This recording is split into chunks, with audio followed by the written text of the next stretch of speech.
Hi friends, எல்லாருக்கும் வணக்கம். நம்ம இன்னைக்கு பார்க்க போகிற ரெசிபி ஜாக்ஃப்ரூட் சீட் கறி, பலாக்கொட்டை வறுவல்.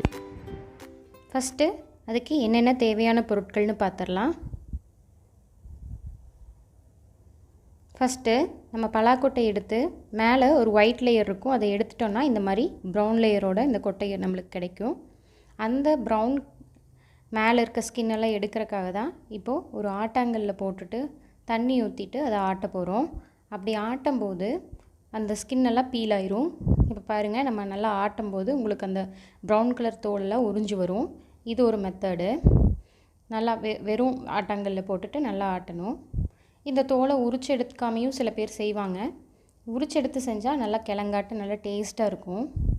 இன்னொரு மெத்தடு, இந்த ஆட்டாங்கல்லில் ஆட்டாமல் பண்ணுறதுனா இந்த மாதிரி ஏதாவது ஒரு ரஃப் சர்ஃபேஸில் வச்சுட்டு நம்ம அந்த பலாக்கொட்டையை தேய்ச்சோன்னா அந்த தோல் உறிஞ்சி வந்துடும்.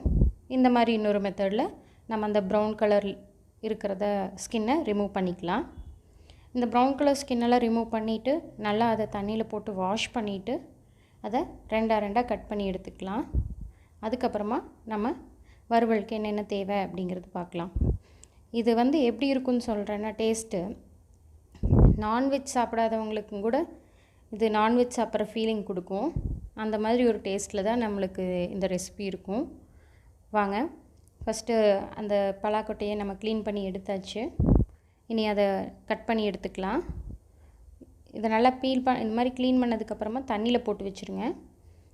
இது மாதிரி தண்ணியில் போட்டு எடுத்துட்டோன்னா ஒன்றும் ஆகாது. இப்போ இந்த பலாக்கொட்டை இப்போது சாப்பிட்றீங்க, பலாப்பழம் வாங்கி சாப்பிட்றீங்கன்னா ஒரு 2 டேஸ்க்குள்ளே செஞ்சுருங்க. இல்லைன்னா கொட்டை சுண்டி போயிடும். அந்த மாதிரி சுண்டிருச்சுன்னா நம்மளுக்கு பலாக்கொட்டையோட டேஸ்ட் கிடைக்காது.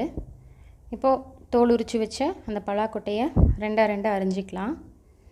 சப்போஸ் பலாக்கொட்டை கிடைக்கலன்னு நினச்சிங்கன்னா கடையிலேயே கொடுக்குறாங்களாம்மா. 10 ரூபாய்க்கெலாம் கேட்டோன்னா பலாக்கொட்டை கொடுக்குறாங்கன்னு சொன்னாங்க.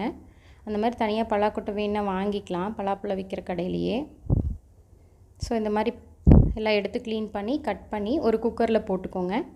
போட்டுட்டு அது மூழ்கிற அளவுக்கு தண்ணி ஊற்றிக்கோங்க. ரொம்ப கம்மியாக தண்ணி ஊற்றிட்டு நம்ம விசில் விட்டோம்னா அந்த கொட்டையெல்லாம் கீழே போய் ஒட்டிக்கும் குக்கரில் அடிப்பிடிச்ச மாதிரி.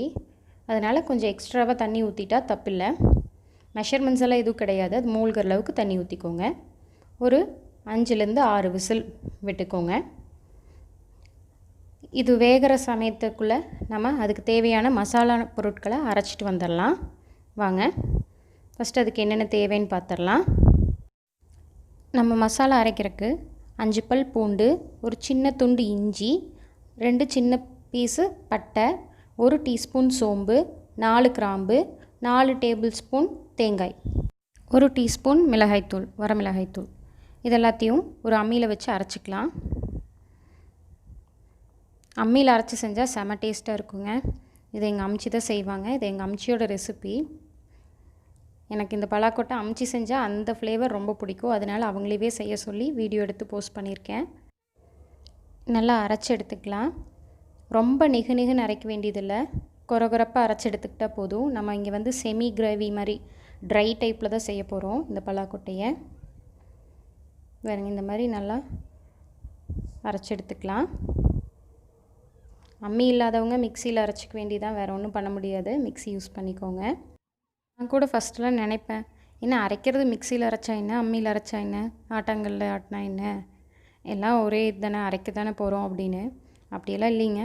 மிக்சியில் அரைக்கிறக்கும் இந்த அம்மி ஆட்டாங்கல்ல அரைக்கிறக்கும் டேஸ்ட் டிஃப்ரென்ஸ் நிறையாவே இருக்குது. அம்மியில் அரைச்சி செய்கிறது ரொம்பவே நல்லாயிருக்கும் டேஸ்ட்டு.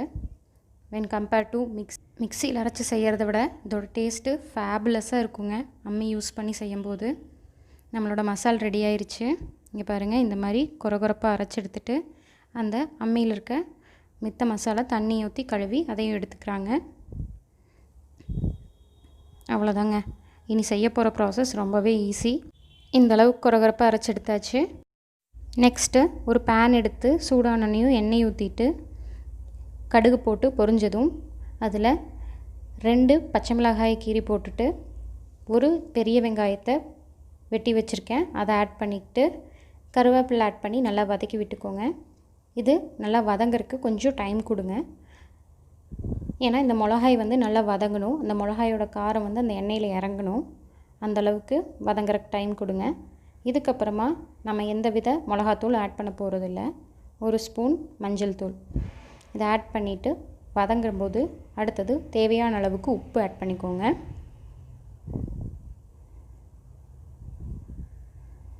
இப்போ நம்ம அந்த மசாலா அதில் ஆட் பண்ணி ஒரு 2 மினிட்ஸ் வதக்கி விடலாம். அந்த மசாலா 2 மினிட்ஸ் வதங்குற கேப்பில் நம்மளோட குக்கரில் இருக்க அந்த கிழங்கு எடுத்துகிட்டு வந்துடலாம்.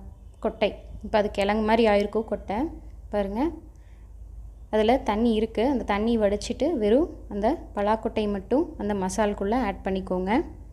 ஆட் பண்ணி நல்லா வதக்கி விட்டு ஒரு 5 மினிட்ஸ் அந்த கிரேவிலேயே அந்த கொட்டை நல்லா வேகட்டும். 5 மினிட்ஸ் வெந்தால் போதும். ஏன்னா நம்ம ஆல்ரெடி வேக வச்சிட்டோம். முதல்ல குக்கரில் வேக வைக்கும்போது நம்ம உப்பு ஆட் பண்ணி வேக வைக்கவே கூடாதுங்க. உப்பு ஆட் பண்ணால் நல்லா வேகாது கொட்டை. அவ்வளோதான், நம்மளோட பலாக்கொட்டை வறுவல் ரெடி. சர்வ் பண்ணிடலாம்.